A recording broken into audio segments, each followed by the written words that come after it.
So the site of photosynthesis in higher plants is the chloroplast. In chloroplast, light energy is trapped and it is converted into chemical energy in the form of carbohydrate or glucose or sugar. The structural unit of a chloroplast is the thylakoids. Chloroplastile structural unit ആണ് thylakoids. What are thylakoids? Thylakoids are single membranous structures present in the chloroplast. ക്ലോറോപ്ലാസ്റ്റിനകത്ത് കാണുന്ന ഒരു membrane കൊണ്ട് മാത്രം cover ചെയ്യപ്പെട്ട ചെറിയ ചെറിയ യൂണിറ്റുകളാണ് thylakoids.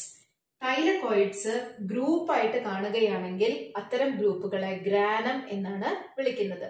Higher പ്ലാന്റ്സില് ഇത്തരത്തിൽ thylakoids ഗ്രൂപ്പായിട്ട് അല്ലെങ്കിൽ ഗ്രാനയായിട്ടാണ് കാണുന്നത്. So they are known as granal chloroplast. Higher പ്ലാന്റ്സിലെ ക്ലോറോപ്ലാസ്റ്റിലെ ഗ്രാന യൂണിറ്റുകൾ ഉള്ളത് കൊണ്ട് അതിനെ ഗ്രാനൽ ക്ലോറോപ്ലാസ്റ്റ് എന്നാണ് വിളിക്കുന്നത്. എന്നാൽ യൂക്കാരിയോട്ടിക് ആൽഗകളിൽ, ആൽഗകളും പ്ലാന്റ് കിങ്ഡത്തിൽ വരുന്നതാണെന്ന് ഓർമ്മിക്കാം, ആൽഗകളിൽ കാണപ്പെടുന്ന ക്ലോറോപ്ലാസ്റ്റിൽ ഇത്തരത്തിൽ ഗ്രാന ഇല്ല, തൈലക്കോയിഡ്സ് മാത്രമാണ് കാണപ്പെടുന്നത്. So they are called agranal chloroplast. So we are discussing about the higher plants അല്ലെ. നമ്മൾ ഹയർ പ്ലാന്റ്സിലെ ഫോട്ടോസിന്തസിസ് ആണ് ഈ ചാപ്റ്ററിൽ ഡിസ്കസ് ചെയ്യുന്നത്. So the structural unit of a chloroplast is the thylakoids. Inside the thylakoid the functional unit is situated. ക്ലോറോപ്ലാസ്റ്റിലെ functions, what is the function? Photosynthesis ആണ് function. അപ്പൊ function നിർവഹിക്കുന്നത് ആര്? Quantasomes. Quantasomes are the functional unit of chloroplast. എവിടെയാണ് quantasomes കാണുന്നത് നോക്കാം. Quantasomes are located inside the thylakoids like this. തൈലക്കോയിഡ്സിന്റെ ഉള്ളില് കംപ്ലീറ്റ് ആയിട്ട് ഇതുപോലെ ആണ് ക്വാണ്ടാസോംസ് അറേഞ്ച് ചെയ്തിരിക്കുന്നത്. Inside the quandasomes you can see the photosynthetic pigments.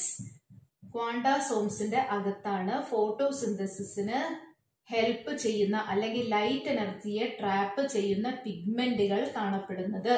ഏതൊക്കെയാണ് പ്രധാനപ്പെട്ട photosynthetic pigments? The photosynthetic pigments seen in quandasomes.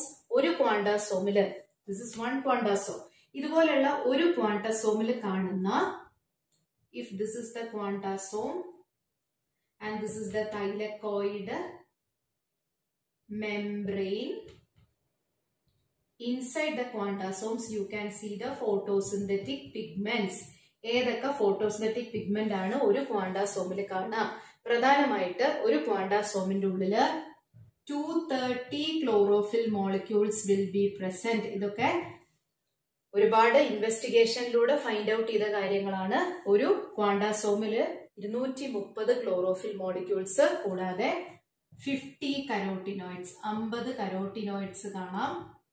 Chlorophylls എന്ന് പറയുമ്പോൾ അത് ഡിഫറെന്റ് ടൈപ്സ് ഉണ്ട്. ഹയർ പ്ലാന്റ്സിൽ കണ്ടുവരുന്ന പ്രധാനപ്പെട്ട 2 ക്ലോറോഫിൽസ് ആണ്, ക്ലോറോഫിൽ എയും ക്ലോറോഫിൽ ബിയും. അങ്ങനെയാണെങ്കിൽ 230 ക്ലോറോഫിലില് 160 ക്ലോറോഫിൽ എ മോളിക്യൂൾ ആണുള്ളത്, 70 ക്ലോറോഫിൽ ബി മോളിക്യൂൾ ആണ് ഉള്ളത്.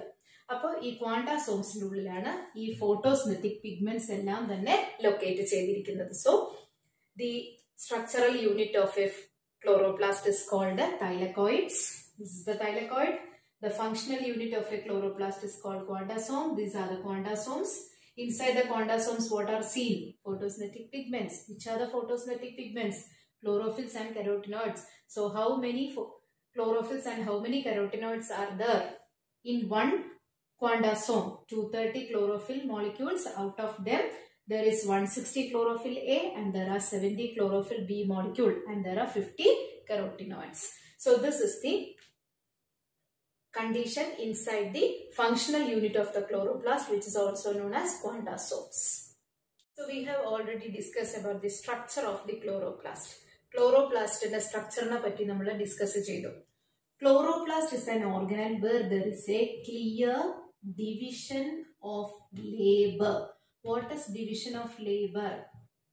Division of duties is called a division of labor. Nammal duties ഓരോ ആളുകൾക്കായി വിഭജിച്ചോ അല്ലെങ്കിൽ വീതിച്ചു കൊടുക്കാറുണ്ട്. ഇത്തരത്തിൽ ക്ലോറോപ്ലാസ്റ്റ് ഓർഗനൽസിന്റെ ഉള്ളിലും ഇത്തരത്തിലുള്ള വളരെ ക്ലിയർ കട്ട് ആയിട്ടുള്ള ഡിവിഷൻ ഓഫ് ലേബർ നമുക്ക് കാണാനായിട്ട് സാധിക്കും. ഏതൊക്കെയാണ്? Inside the chloroplast, there is a fluid-filled region called stroma. അപ്പോൾ ക്ലോറോപ്ലാസ്റ്റിന്റെ ഒരു പ്രധാനപ്പെട്ട റീജിയൻ അതിൽ സ്ട്രോമയാണ്. പിന്നെ ക്ലോറോപ്ലാസ്റ്റിൽ കാണുന്ന പ്രധാനപ്പെട്ട ഭാഗങ്ങൾ അതിലെ മെംബ്രേനിയസ് സിസ്റ്റം ആണ്. ക്ലോറോപ്ലാസ്റ്റിൽ വരുന്ന പ്രധാനപ്പെട്ട മെംബ്രെയിൻസ് ഏതൊക്കെയാണ്? ക്ലോറോപ്ലാസ്റ്റ് തന്നെ ഡബിൾ മെംബ്രേനിയസ് ആണ്. അപ്പൊ അതിനൊരു ഔട്ടർ മെംബ്രെയിൻ ഉണ്ട്, കൂടാതെ ഇന്നർ മെംബ്രെയിൻ ഉണ്ട്. പിന്നീട് ക്ലോറോപ്ലാസ്റ്റിന്റെ ഉള്ളിലുള്ള ഫങ്ഷണൽ യൂണിറ്റ് ആണ് തൈലക്കോയിഡ്. തൈലക്കോയിഡുകൾക്ക് സ്വന്തമായ ഒരു സിംഗിൾ മെംബ്രെയിൻ വീണ്ടും വന്നു. അപ്പൊ അവിടെ 3 മെംബ്രെയിൻസ് വരുന്നുണ്ട്. ക്ലോറോപ്ലാസ്റ്റിന്റെ തന്നെ ഔട്ടർ മെംബ്രെയിൻ, ഇന്നർ മെംബ്രെയിൻ, പിന്നെ തൈലക്കോയിഡിന്റെ ഒരു മെംബ്രെയിൻ. സോ ക്ലോറോപ്ലാസ്റ്റിന്റെ ഉള്ളില് പ്രധാനമായും 2 റീജിയൻസ് ആണുള്ളത്, അല്ലെങ്കിൽ അവിടെ 2 റീജിയൻസ് ആണ് ജോലികൾ അവിടെ ഈക്വൽ ആയിട്ട് ഡിവൈഡ് ചെയ്ത് ജോലികളെല്ലാം ക്യാരി ചെയ്യുന്നത്. ഏതൊക്കെയാണ് ആ 2 റീജിയൻസ് എന്ന് നോക്കാം. The 2 major regions in the chloroplast is the membranous system.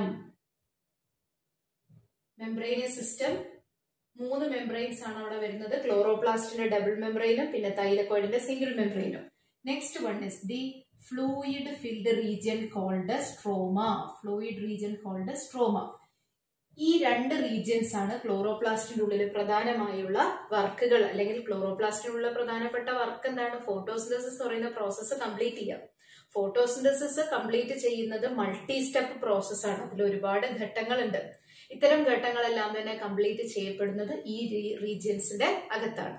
അപ്പൊ മെംബ്രേനിയസ് സിസ്റ്റത്തിൽ വെച്ച് നടക്കുന്ന പ്രധാനപ്പെട്ട ഫങ്ഷൻസ് എന്തൊക്കെയാ നോക്കാം. മെംബ്രേനിയസ് റീജിയൻ അല്ലെങ്കിൽ മെംബ്രേനിയസ് സിസ്റ്റം ക്യാരി ചെയ്യുന്ന ഫങ്ഷൻസ് ആണ്. ഒന്ന്, ട്രാപ്പിംഗ് ഓഫ് ലൈറ്റ് എനർജി.